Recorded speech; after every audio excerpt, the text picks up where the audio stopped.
Écoutez, peut-être plus que commencer par l'abstention, parce que c'est là-dessus où on peut regretter d'avoir un taux de participation qui soit, on n'a pas les résultats définitifs, aux alentours de 27%, et quelque part, voilà, et on est déçus, et ça reflète finalement ce qu'on a vécu sur cette campagne ces derniers mois, et également ce qui s'est passé, à savoir un désintérêt, des propagandes qui ne sont pas arrivées, et le fait d'avoir décalé des élections de mars à juin qui n'a pas aidé, qui a rendu un peu de complexité.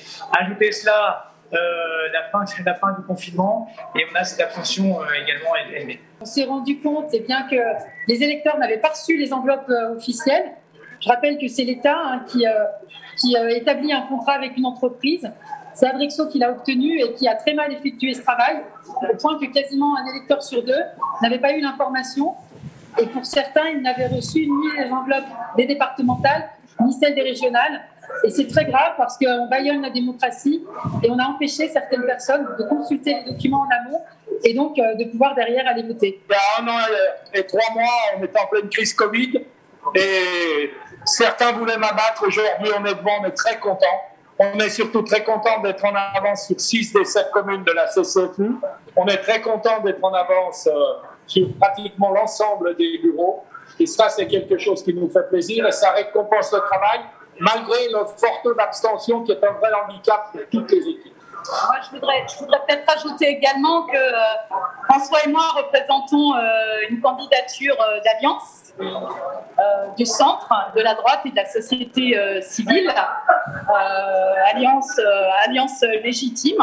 Et à ce titre-là, voilà, nous sommes la candidature effectivement d'alliance. Ça me paraît important de le rappeler. Je crois qu'il y a une vraie dynamique pour une alternative au niveau des conseils départementaux. Une alternative surtout, le virage écologique, la justice sociale et le renouveau démocratique. Alors il y a quand même des scores importants à droite. Si on additionne le score de Lionel Tardy et celui de Vincent Pacoret, on va être autour de 50% des voix. Vous êtes à 26%. Comment on fait pour résister au second tour ? On va être présent toute la semaine pour continuer à défendre nos valeurs comme on l'a fait jusqu'à présent et continuer à y croire jusqu'au bout. Et puis il y a une chose, vraiment c'est une victoire, on va dire générale sur le bassin léthien.